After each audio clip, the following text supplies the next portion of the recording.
Hello guys, this is Generation Unravel, where your questions get the answer that they need. And in this tutorial, I will be showing you how to hide the watermark in your video using CapCut.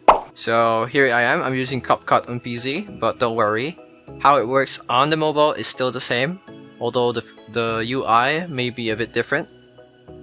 So right now, I have already imported the videos that I need, but if you don't know how to import to put a video here, you need to click on this and just click on whatever video you want to import. So as I have this already, I can just click on the plus button or just drag it into the timeline. So now what you're gonna do is right click on the video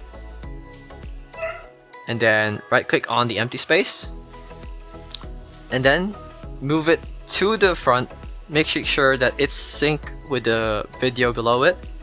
So as you can see, there is a watermark on the video, and now what you need to do is head over here to effects, then to lens, blur, and then drag the blur effect to the video, and as you can see, the entire video is now blurred.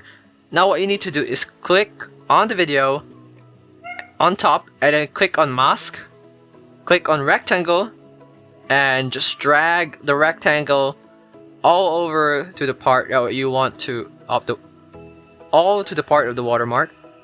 Just make sure it's covered. And let's see the results. There you go. The watermark is now hidden. That is how you hide your watermark in your video using CapCut. Thank you for watching. This was Generation Unravel saying bye-bye.